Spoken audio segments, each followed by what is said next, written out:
So, there's a lot of GPs now that are struggling to attract patients, to maintain patients, and it's quite a saturated market now. Like, you can open your clinic today, a month later, Mhm, somebody will open 2 doors away. So, mhm. how do you think GPs can, stand out, or what is it that they need to do to be able to thrive in this kind of environment? If someone opens a nasi lemak store here, 20 meters down the road, there's another nasi lemak store. What's going to happen? You're not just going to die, but you need to know what is it that your customer wants. So you need to provide the value, what your customer sees you as the value. At the end of the day, it's not about price. We always think it's the price war. But if I do something at here and my competitor does it at this price, it also means he needs to do double the work to do what I do for one. All right. So to say that it's not thriving, I think it's not right. I still think it boils down to the primary care of how you want to really look after and add value to the client. If we're just going to see it as a disease, then they only come to you and it's for disease.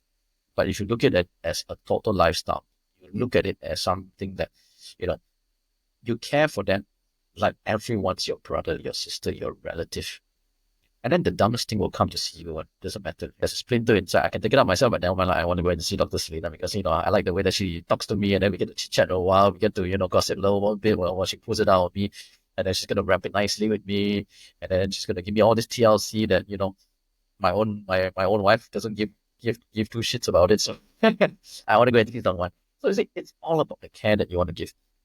We're in a unique we're in a unique industry whereby it's care that sells, not the medicine. We always think it's the medicine that sells, but no, it's the care, it's the personality, it's who you want to be to make yourself essential in their life. Your medicine is not essential. It's you have to be essential person in their life that they want to turn to, look to, be the mentor of their kids, help them make life decisions, or be the one that listens to them. So there's a lot of things that goes into it that would play on the long run, and not just rely on illness treatment and thinking that we can make a living out of illness treatment. I like how you mentioned customer and client, but not patients. So there are patients, if we see them as ill patients, any illness is something of a lack of prevention. That's all. So if we are there to assist them in the preventive side, it doesn't mean they're not going to come to see you when they are when they are well. They'll still come and see you for any form of reason. And the mentality is, if as long as we keep calling them patients, we are still in a very government mindset. Calling them as client, customers, person will always change the mindset of you. Although some people will say, "Oh, you're very more money minded." No, it's just the mindset. It's got nothing to do with the money. If you take the money out of the equation, saying patient connotes disease. Saying someone as a client, as a customer, as a person connotes a very different mentality altogether. Well, it's a very big mindset shift because the moment you call someone your client, your customer, you'll be very zoning into being service based. How can I provide this Yes, service for this correct, person? correct. How can I make your day better? Rather than what's wrong with you? Sakit apa? Scap. Rather than how can I make your life better? What is it can I that I can listen to you talk today?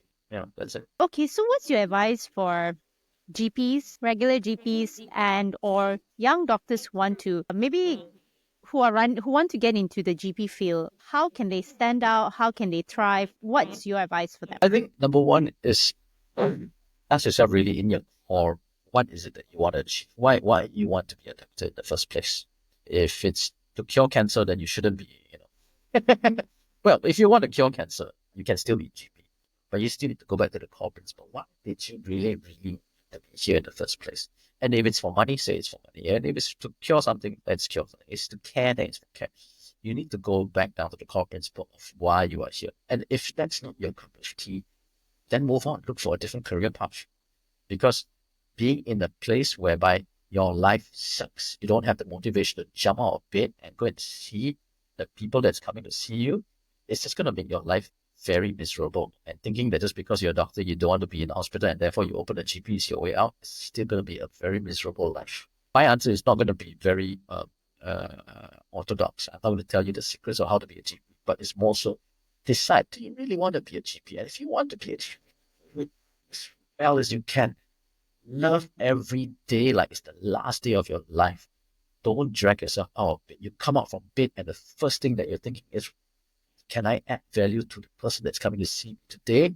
How can I help make their life better? Not your life. How can I make their life better? Because eventually, when they feel it, they're going to make your life better by recommending more people to come and see you. So people don't care about you until they know you care about them. But if we're always going to be thinking about, what's in it for me, I don't have enough sales, I don't have enough this, I don't have enough that, it's going to be very difficult because people can feel your emotion, your sincerity. And if you can exude that in your thoughts, action, it will reciprocate. Oh, that's very, very deep. I mean, a lot of, like what you said, a lot of them would jump out, open up their own clinic because I'm already in KKM so long. What more to do? That's the only way out. Yeah. Yeah. And then, if not, then let's just do aesthetics, so just jump and open another one. But at the end of it is you have to know where you want to go. And if you don't know, it's okay. But just enjoy what you're doing. Really, really enjoy what you're doing. Oh, yes, exactly. Enjoy what you're doing. That is something I think a lot of us, especially when I was still practicing medicine, I think I didn't have that. I lost that. I forgot what it was. And I did find it again and understood what medicine was all about. But then, I lost that feeling of really enjoying going to work. It's only when I started Disruptive Doctors, what we're doing here every day, I was sometimes, I think yesterday I was just working up to 12 midnight, but I enjoy doing what I had to do. There you go. That's the secret to happiness. Join Disruptive Doctors. Oh, Disruptive Doctors. Impact.